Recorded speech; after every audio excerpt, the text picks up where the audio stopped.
नमस्कार दोस्तों, स्वागत है आपका आपकी YouTube channel RJ educational world में। जैसा कि अभी तक हम क्लास 11th की केमिस्ट्री के फर्स्ट चैप्टर के बारे में पढ़ रहे हैं, इसमें हमने लॉ ऑफ केमिकल कॉम्बिनेशन में कुछ रूल्स पढ़े हैं। अब उसी रूल्स में हम एक पढ़ने जा रहे हैं, law of reciprocal properties, law of reciprocal proportion और लॉ ऑफ इक्विवेलेंट प्रोपोर्शन, जिसे हम कहते हैं व्युत्क्रम अनुपात का नियम। क्यों कहते हैं अभी हम देखेंगे। एंड सेकंड क्या कहते हैं, लॉ ऑफ इक्विवेलेंट मास, और इस जिसे हम कहते हैं तुल्य अनुपात का नियम, इसी क्यों कहते हैं इसको भी हम देखेंगे आगे कि कहते क्यों हैं, इनके व्युत्क्रम अनुपात का नियम क्यों कहा जाता है और तुल्य अनुपात का नियम क्यों कहा जाता है, इसके बारे में हम आगे वीडियो में देखेंगे। और इसके पहले हम जान लें कि इसको दिया था किसने, इस लॉ को बनाया किसने। इसके लिए साइंटिस्ट लिस्टर हैं जिन्होंने 1792 यानी 1792 में उन्होंने इस लॉ को बनाया था। और ये लॉ कहता क्या है, अकॉर्डिंग टू दिस लॉ, इस नियम के अनुसार, if the two element A and B combined with another element C, they will combine with one another in the same ratio or a multiple or sub multiple of the ratio in which they combined with fixed mass of element C। इसका मतलब है कोई तीन element हैं ए, B और सी, इनमें से ए और बी सी के फिक्स मास के साथ अलग अलग रेशियो में कंबाइन करके अलग अलग यौगिक जब बनाते हैं, कंपाउंड बनाते हैं, तो उनके यौगिकों के में उन एलिमेंट के मासेज के तत्वों के बीच में जो फिक्स रेशियो, सिंपल रेशियो होता है, सेम वही रेशियो फिर भी पाया जाता है अगर वही एलिमेंट आपस में ही कंबाइन करके कोई नया यौगिक बनाते हैं। जैसे ए और बी अगर सी के साथ कंबाइन करके बनाते हैं कोई कंपाउंड, यहाँ पर बना लेते हैं कोई कंपाउंड बनाते हैं, ए एंड बी हैं, यहाँ पर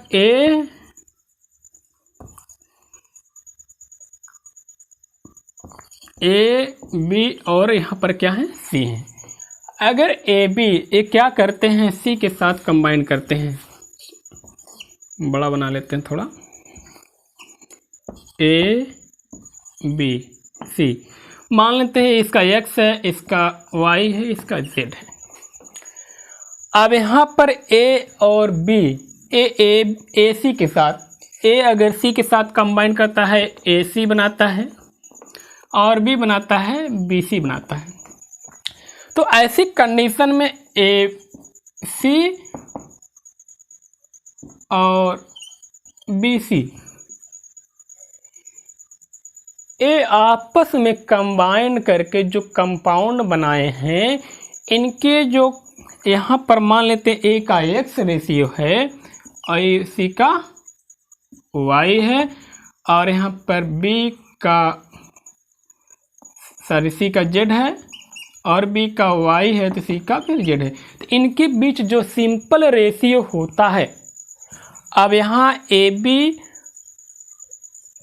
यहाँ पर ए बी जो है ए सी के फिक्स रेशियो, सी का फिक्स रेशियो, उसके साथ ही आपस में क्या करेंगे, कंबाइन करेंगे, रिएक्शन करके अलग अलग कंपाउंड बनाएंगे। तो ऐसी कंडीशन में जब बी और ए और बी दोनों सी के साथ बना रहे हैं, तो यहाँ ए सी और बी सी बना रहे हैं, तो इनके बीच में जो सिंपल रेशियो है वही रेशियो अगर यही ए और बी आपस में कंबाइन करते हैं, ए और बी बना लेते हैं, ए बनाते हैं, ए बी कंपाउंड बनाते हैं, तो इनके द्रव्यमानों के बीच में भी सेम वही रेशियो पाया जाता है जो कि तब पहले पाया जाता था। इस प्रकार, और वे आपस में क्या होते हैं, परस्पर सरल गुणित अनुपात में होते हैं या उपगुणित अनुपात में पाए जाते हैं। उनके बीच में सरल अनुपात पाया जाता है। सेम अनुपात, कौन सा अनुपात पाया जाता है, जिन्होंने अलग अलग AC और BC यौगिकों के बनाया था, तो उनमें जो अनुपात पाया जाता था वही अनुपात अगर वे भी आपस में रिएक्शन करके बनाते हैं तो भी उनके बीच वही रेशियो पाया जाता है और वही सरल अनुपात, सरल गुणित अनुपात पाए जाते हैं। अब इसको हम किसी एग्जाम्पल के तौर पर देखते हैं।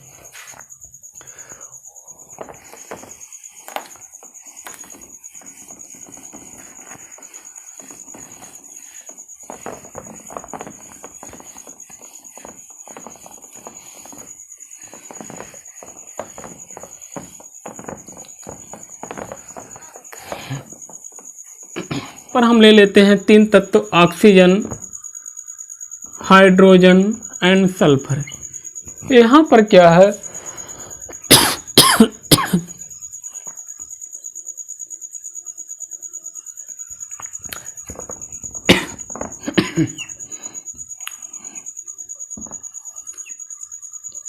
यहाँ पर हाइड्रोजन, ऑक्सीजन और सल्फर हाइड्रोजन के एक निश्चित अनुपात के साथ, निश्चित भार के साथ संयोग करते हैं। यहाँ बन जाता है H2O और यहाँ बन जाता है H2S। इस प्रकार से देखते हैं, यहाँ पर इनके भारों में अनुपात होता है 2:16 और यहाँ 2:32। इसका मतलब क्या है कि यहाँ पर हाइड्रोजन के 2 ग्राम ऑक्सीजन के 16 ग्राम से संयोग करते हैं, या हम कह सकते हैं हाइड्रोजन का 1 ग्राम ऑक्सीजन के 8 ग्राम के साथ संयोग करता है। यहाँ एक सरल रेशियो तो मिल रहा है ना। इसी प्रकार से यहाँ पर हम देख रहे हैं 2 ग्राम हाइड्रोजन के सल्फर के 32 ग्राम के साथ संयोग कर रहे हैं। इनके बीच में रेशियो या तो हम कह सकते हैं 1 और 16 का रेशियो हो रहा है। लेकिन जब यही आपस में संयोग करते हैं, ऑक्सीजन और सल्फर आपस में संयोग करते हैं, तो ऐसी कंडीशन में ये बनाते हैं SO2 बनाते हैं या तो SO3 बनाते हैं। सल्फर डाइऑक्साइड बनाएंगे या तो सल्फर ट्राइऑक्साइड। तो ऐसी कंडीशन में इसमें क्या होगा, यहाँ 32 और 32 का अनुपात, या तो यहाँ हो जाएगा 32 और 48 का अनुपात होगा। तो ऐसी कंडीशन हम देखते हैं, यहाँ पर सल्फर यानी सल्फर के 32 ग्राम ऑक्सीजन के 32 ग्राम के साथ संयोग करते हैं। यहाँ पर इनके बीच जो रेशियो होता है 1 और 1 का रेशियो होता है। ये भी आपस में एक सरल अनुपात, क्योंकि हम पढ़े हैं ये आपस में सरल गुणित अनुपात में होते हैं या उपगुणित अनुपात में होते हैं। और यहाँ पर हम देख सकते हैं 2 और 3 का अनुपात, यानी 2 ग्राम सल्फर 3 ग्राम ऑक्सीजन के साथ संयोग करता है। इस प्रकार यहाँ देखा जाए तो इनके बीच में एक सरल अनुपात होता है। जैसे यहाँ पर 1 और 8 का अनुपात था, यहाँ पर 1 16 का अनुपात, तो यहाँ पर 2 और 3 का अनुपात हो रहा है या 1 और 1 का अनुपात हो रहा है। तो इसी प्रकार से क्या है कि वे परस्पर एक दूसरे के सरल गुणित अनुपात में होते हैं या उपगुणित अनुपात में होते हैं। इसीलिए क्या यहाँ पर हम देख रहे हैं इन सब का यहाँ पर रिवर्स हो रहा है। इसको इसीलिए हम कहते हैं रेसिप्रोकल यानी व्युत्क्रम अनुपात का नियम। व्युत्क्रम मीन्स होता उल्टा, जस्ट उसका अपोजिट हो जाता है, इसलिए हम इसको लॉ ऑफ रेसिप्रोकल प्रोपोर्शन भी कहते हैं। अब यहाँ बात आती है हम तुल्य अनुपात का नियम क्यों कहते हैं, क्योंकि यह नियम तुल्यांकी भार को निकालने के लिए उपयोगी होता है, इक्विवेलेंट मास को निकालने के लिए उपयोगी होता है, इसलिए हम इसको कहते हैं लॉ ऑफ इक्विवेलेंट प्रोपोर्शन। इस प्रकार से हमने जाना कि ये व्युत्क्रम अनुपात का नियम या तुल्य अनुपात का नियम।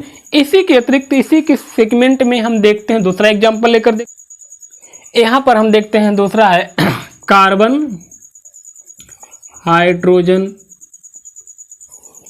और क्या है ऑक्सीजन।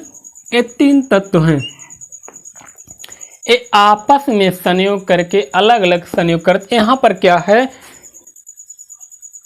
कार्बन और ऑक्सीजन के अलग अलग द्रव्यमान हाइड्रोजन के निश्चित द्रव्यमान से संयोग करते हैं। अब यहाँ हम देखते हैं कि कार्बन और हाइड्रोजन की जो निश्चित द्रव्यमान है, हाइड्रोजन के संयोग द्रव्यमानों से संयोग करते हैं, कैसे करते हैं? Carbon, oxygen, hydrogen. यहाँ पर कार्बन, हाइड्रोजन और ऑक्सीजन है। यहाँ कार्बन के 4 द्रव्यमान और यहाँ पर इसके क्या हैं? 2। हाइड्रोजन के 4 द्रव्यमान हैं, 2। यहाँ बन जाता है CH4, यहाँ बन जाता है H2O।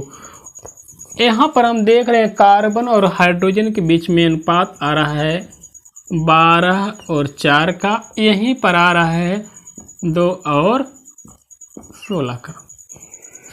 यहाँ पर अगर देखा जाए 2 और 16 का अनुपात, यहाँ पर 12 और 4 का, तो यहाँ पर 2, यहाँ पर 6 और 2 का अनुपात आ रहा है। और यहाँ पर क्या आ रहा है? 1 और 8 का अनुपात आ रहा है। यानी 2 ग्राम, यानी 6 ग्राम कार्बन 2 ग्राम हाइड्रोजन के साथ संयोग करता है।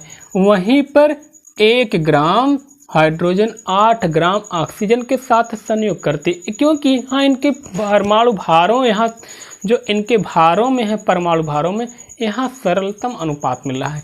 इसी प्रकार से अगर कार्बन और ऑक्सीजन आपस में संयोग करते हैं तो कार्बन डाइऑक्साइड बनाते हैं। कार्बन डाइऑक्साइड बनाएंगे तो यहाँ हम देखते हैं 12 और 32 का अनुपात मिल रहा है। यहाँ 4 3 12, 4 8 32। यानी क्या होता है? यहाँ पर 3 और 8 का फिर यहाँ सरलतम अनुपात होता है। तो यहाँ देखा जाए क्या है कि ये भी आपस में परस्पर सरल गुणित अनुपात में है या तो उपगुणित अनुपात में है। इस प्रकार से हमने देखा कि यह लॉ ऑफ रेसिप्रोकल प्रोपोर्शन या लॉ ऑफ इक्विवेलेंट प्रोपोर्शन समाप्त हुआ। इसके बाद हम जो कुछ पढ़ेंगे, अगले नियम के बारे में हम अगले वीडियो में पढ़ेंगे। तब तक के लिए बने रहें। और वीडियो अगर आपको पसंद आता है तो लाइक करें, शेयर करें, और आप हमारे चैनल पर नए हैं तो सब्सक्राइब अवश्य करें, जिससे आपको वीडियो की लेटेस्ट नोटिफिकेशन आप तक पहुंचती रहे। और आपको यहाँ पर सारे मटेरियल केमिस्ट्री को आप यहाँ 1 by 1 सीक्वेंस के तौर पर पढ़ते रहेंगे, जहाँ आपको 1 by 1 सीरियल से सारे टॉपिक मिलते रहेंगे।